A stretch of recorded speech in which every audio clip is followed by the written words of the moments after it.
613 есеп. Сыныпта 35 оқушының арасынан старостаны, оның орынбасарын, редколлегия және спорттық жұмысқа жауапты 4 оқушыны неше түрлі тәсілмен сайлауға болады. Сонымен, бұл комбинаториканың есебін сіздермен бірнеше тәсілдің көмегімен шығарып көрейік. Сыныпта 35 бірінші тәсіл. Сыныпта 35 оқушы бар. 35 оқушының ішінен бір старостаның орынбасарын, бір редколлегияны және бір спорттық жұмысқа жауапты болатын 4 оқушыны таңдауымыз керек. Енді бірінші старостаны таңдау тәсілдер санын не істейік, анықтап алайық.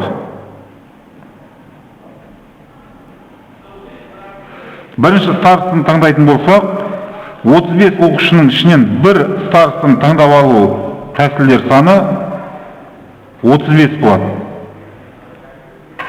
Бір старостаны таңдап болғаннан кейін бар, оқушылар саны 34 болады. Өйткені біреу староста болып қойды ғой. Енді 34 оқушының ішінен біз старостаның орынбасарын таңдауымыз керек.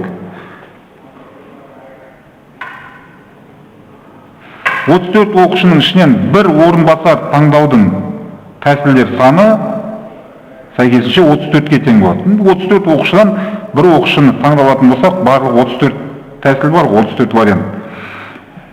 Староста мен орынбасарды сайлап болғаннан кейін барып, 33 оқушы алады. 33 оқушының ішінен біз бір редколлегияны таңдауымыз керек. Сонда редколлегияны таңдаудың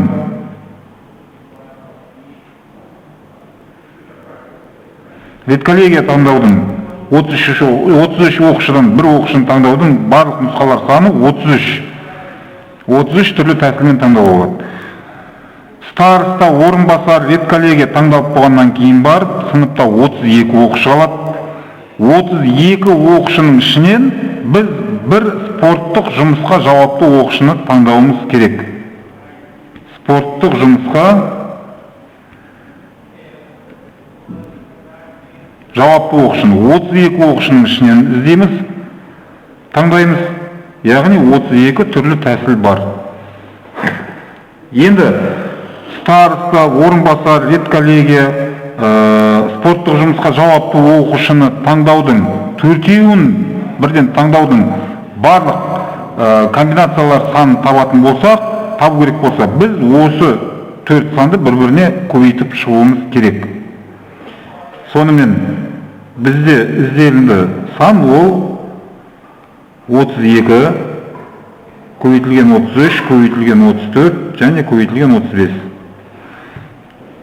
Бұны есептейтін болсақ, 1.256.640 тәсіл шығатыны көруге болады. 1.256.640. Мынау 4 санды бір-біріне көбейтсең. Бұл бірінші тәсілі.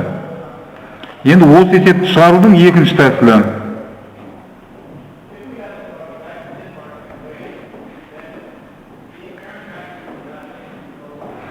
Ең бірінші біз мына нәрсені қарастырайық.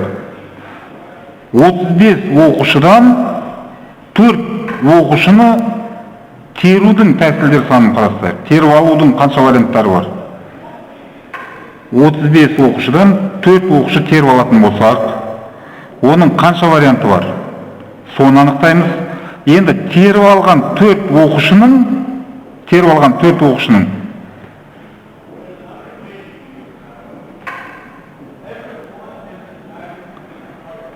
оқушы теріп алынды. 4 оқушының біреуі староста, біреуі орынбасар, біреуі редколлегия, біреуі спорттық жұмысқа жауапты оқушы болу керек. Біріншісі староста, екіншісі орынбасар, үшіншісі редколлегия, төртіншісі спортқа жауапты болуы мүмкін. Немесе керісінше, төртіншісі староста, үшіншісі орынбасар. Яғни, былайша айтқанда, мынау 4 элементті, 4 оқушыны, мынау 4 орынға қанша түрлі тәсілмен орналастыруға болады, сондықтан не істейміз, есептейміз. Ол былайша айтқанда алмастыру болады, орын алмастыру. Бізде 4 элементті бір осына 4 ұяшыққа орындарын алмастырып тұрып орналастырудың қанша варианты бар? Ол жерде біз білеміз p 4-ке тең, яғни 4 факториалға тең болатын сан шығады. Енді мынау екеуін көбейтетін болсақ, біз 35 оқушыдан 4 оқушыны теру тәсілдер санымен сол 4 оқушыны мынау ұяшықтарға орналастырудың 4 ұяшыққа орналастырудың тәсілдер санын бір-біріне көбейтетін болсақ, бізге ізделінді есептің шарты бойынша табу керек нәрсе шығады. Мынау формула бойынша неге тең? Осыны есептейік. С 35-те 4 бізде 35 факториал бөлінген 4 факториал көбейтілген 35 минус 4 факториалға тең болады. Көбейтілген p4 бізде 4 факториалға тең болады. Қарап отырсаңыздар 4 факториал мен 4 факториал қысқарады бұл жерде. Сонда 35 факториал бөлінген 31 факториал болады. 35 факториал 31-ге дейінгі сандардың көбейтіндісіне, яғни 31 факториалға 32, 33, 34 және 35 сандарын көбейткенге тең болатын сан шығады.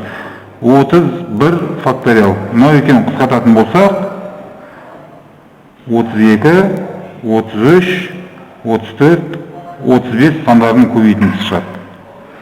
Тура бағанағы біз есептегендей, бірінші тәсілдегідей. Бұны біз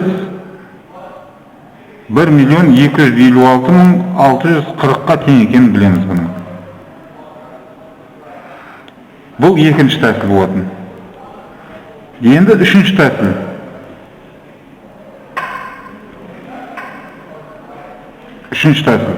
Үшінші тәсілді шығару үшін қайталанбайтын орналастыруды қолдансақ болды. Бізде 35 оқушы бар.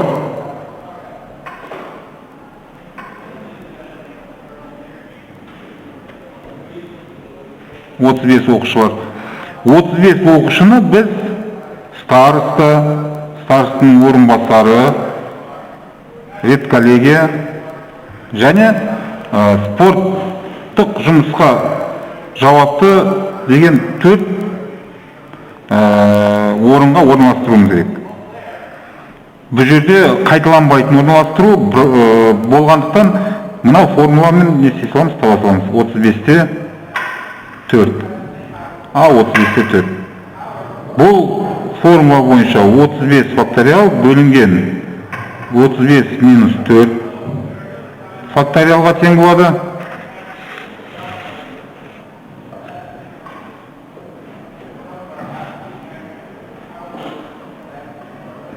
Тең. Ал 35 факториал бізде неге тең екен, біз жаңа көрдік. 35 факториал бөлінген 35 минус 4 факториал, ол 32 көбейтілген 33 көбейтілген 34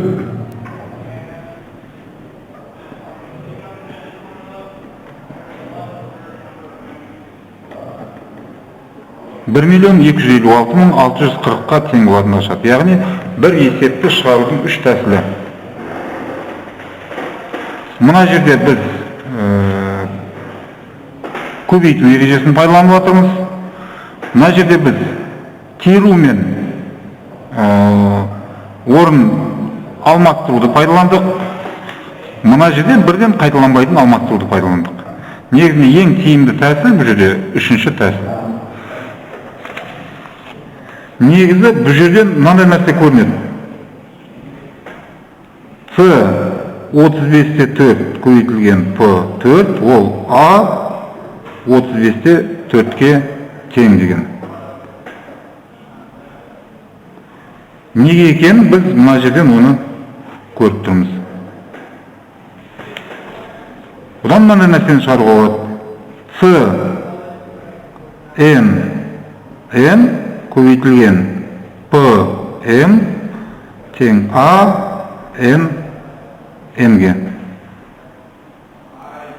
Дәлдеп көрсек болады.